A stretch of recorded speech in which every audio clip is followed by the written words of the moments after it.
আজকে আসার পথে শুনলাম কক্সেস বাজারে প্রধানমন্ত্রী তার বক্তব্যে বলছেন বিরোধী দল নাকি বাজেটে, জাতীয় বাজেটে মদের দাম এবং বিড়ির দাম বৃদ্ধি করে মদের উপর, বিড়ি সিগারেটের উপর অতিরিক্ত কর আরোপ করার নাকি বিরোধী দল অসন্তুষ্ট হয়েছে। আমরা ট্যাক্স বাড়িয়েছি কিসে? আমরা ট্যাক্স বাড়িয়েছি মদের উপরে। আমরা ট্যাক্স বাড়িয়েছি কিসে? আমরা ট্যাক্স বাড়িয়েছি সিগারেটের উপরে, যা মানুষের জন্য ক্ষতিকারক। কিন্তু আমরা সামাজিক মাধ্যম সহ বিভিন্ন নিউজের মধ্যে দেখলাম একটি খবর। কে সেই খবর?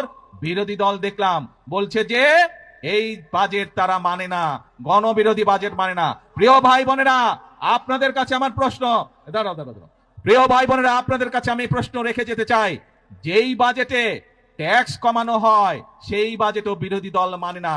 যেই বাজেটে মদের দাম বাড়ানো হয়, যেই বাজেটে সিগারেটের দাম বাড়ানো হয়, সেই বাজেটও বিরোধী দলের পছন্দ নয়। তাহলে এবার বিরোধী দলের উদ্দেশ্য বুঝতে পেরেছেন, লক্ষ্য বুঝতে পেরেছেন? তাদের লক্ষ্য বা উদ্দেশ্য দেশের মানুষের পাশে দাঁড়ানো নয়। তাদের উদ্দেশ্য একটাই, তাদের লক্ষ্য একটাই, সেটা হচ্ছে দেশের মধ্যে একটি অস্থিতিশীলতা, অশান্তি তৈরি করা, মানুষকে বিভ্রান্ত করা। নাউজুবিল্লাহ। আমরা পরিষ্কার ভাষায় বলি, প্রধানমন্ত্রী আপনার মুখে এই ধরনের পাতলামি মার্কা মার্কা বক্তব্য মানায় না। আপনি মদ নিষিদ্ধ করেন, আপনি জুয়া নিষিদ্ধ করেন, মাদকের সমূলে আগ্রহ উৎপাদন করেন। বিরোধী দল আমরা আপনাকে সব ধরনের সহযোগিতা প্রদান করব।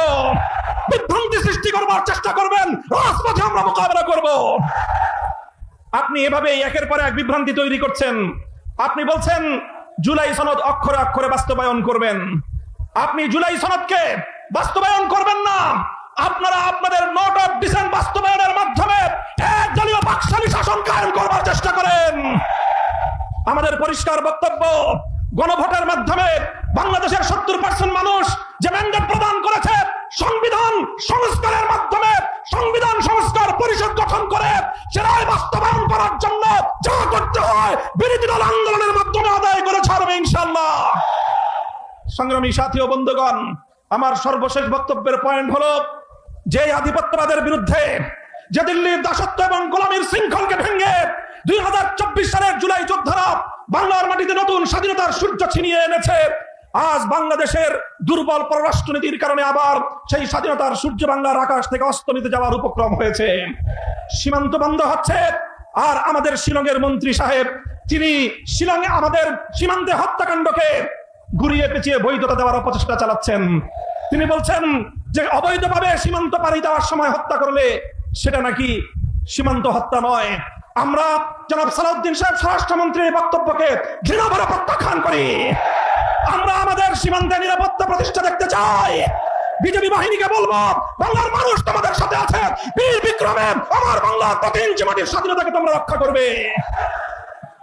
আমার সর্বশেষ বক্তব্য, আপনারা দেখেছেন সাম্প্রতিক বাংলাদেশের জন্য ভারতীয় আধিপত্যবাদ প্রতিষ্ঠার সর্বশেষ এজেন্ডা হিসেবে বিজেপির একজন রাজনৈতিক ব্যক্তিত্বকে বাংলাদেশে তাদের কূটনীতিক হিসাবে প্রেরণ করা হয়েছে।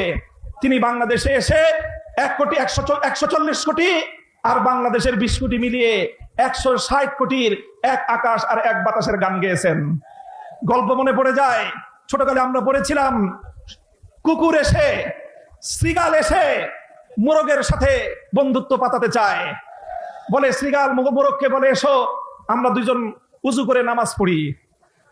উজু করে নামাজ পড়ার বাহানায় শ্রীগাল মোরগকে ভক্ষণ করবে, এই হলো তার প্রত্যাশা। মোরগও চালাক, বলে যে ঠিক আছে আপনি উজু করেন, আমি গাছের ডালে উঠে আজান দেই। মোরগ যখন আজান দিয়েছে, মোরগের আজানের ডাক শুনে কুকুর আসতেছে। এবার শ্রীগাল পালায়, বলে যে ইমাম সাহেব নামাজ পড়বেন না? কেন, আমার উজু ছুটে গেছে, আমি উজু করে আসি। আসেন, 140 কোটি আর 120 কোটির শুধু খাদির নয়, অখণ্ড ভারত প্রতিষ্ঠার আপনাদের স্বপ্নকে আমরা দিবা স্বপ্নে পরিণত করে দেব। কেন শুধু ভারত আর বাংলাদেশের খাতির মরতে চান?